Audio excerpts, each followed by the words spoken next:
Good afternoon, everybody, Mirë and dita. welcome to the weekly Mirë press se vini briefing në of the Kosovo informimin javor Specialist të dhomave të Chambers, where we specializuara aim të to Kosovës, provide ku journalists synojmë with të an ofrojmë update on the gazetarëve latest informacion të developments at përgjithësuar the mbi court zhvillimet e and fundit the në gjykat opportunity to me ask mundësinë për të questions. bërë pyetje. In the case against Në Hashim çështjen e Thaçi, Hashim Kadri Thaçit, Veseli, Kadri Recep Veselit, Selimi, and Recep Jakub Selimit dhe Krasniqi, Jakub Krasniqit. on 2 Në 2 April, the prill, trial grupi panel gjykues rejected the rrëzoi request by the kërkesën e Thaçi and ekipeve të Selimi mbrojtjes së defense Thaçit dhe to order the Selimit për të prosecution urdhëruar to disclose prokurorinë any që additional çfarëdo prova evidence to the shtesë që defense ka only t'i nxjerrë vetëm and për not mbrojtjen, additionally jo and as dhe usual për in such gjykatësit, cases to the siç veprohet judges. zakonisht.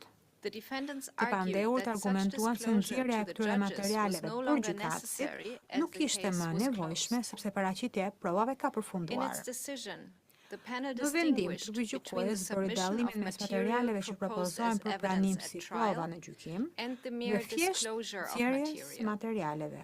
The panel Grupi pointed gjykues out theksoi that its se judgment akt will be gjykimi based do të exclusively mbështetet on vetëm në material materialet admitted into që janë evidence on pranuar the në record. dokumentacion e çështjes However, gjyqësore. Megjithatë, duke mbajtur parasysh detyrimin në vijim si të prokurorisë për nxjerrjen e materialeve, trupi gjykues gjykoi se është legjitime që ai të vazhdojë mbikëqyrjen e nxjerrjes së materialeve për të siguruar që ajo të bëhet në përputhje me rregulloren, duke pasur parasysh se duhet të trajtojë aspektet që lindin prej saj, sikurse është kërkesa në fjalë.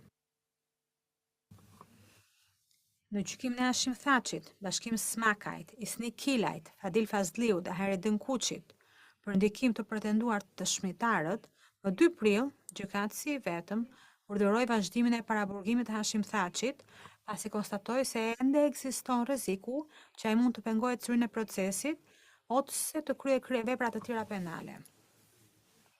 Gjykatësi i vetëm konfirmoi konstatimet e bëra më parë, se rreziku i pengimit të procesit ishte zvogëluar krahasuar me shikimet e mëparshme të paraburgimit, pasi paraqitja e provave ka përfunduar në një nga çështjet, ndërsa në çështjen tjetër prokuroria nuk ka të ngjarë të mbështetet në dëshmitar apo dëshmi që mund të manipulohen.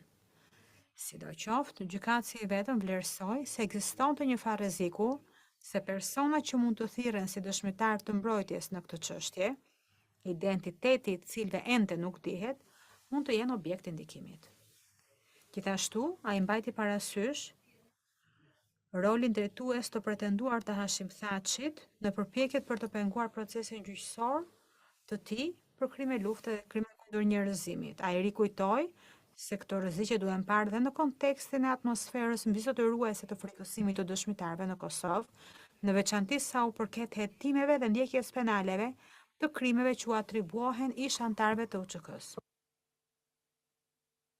Gjykatësi i vetëm nuk u bind se kushtet për lirimin mund të zvogëlonin mjaftueshëm këto rreziqe dhe, bazuar në sa më sipër, konstatoi se vazhdimi i paraburgimit të zotit Thaçi ishte ende arsyeshëm, duke pasur parasysh se procesi po vazhdon me ritëm. Seancat gjyqësore në këtë çështje që fillimisht ishin planifikuar nga 14 dhe 17 prilli u anuluan. Këto data ishin rezervuar paraprakisht në rast se do të ishte nevojshme. That was all from Kaq kishte prej nesh, nëse ka pyetje do të përgjigjem me kënaqësi.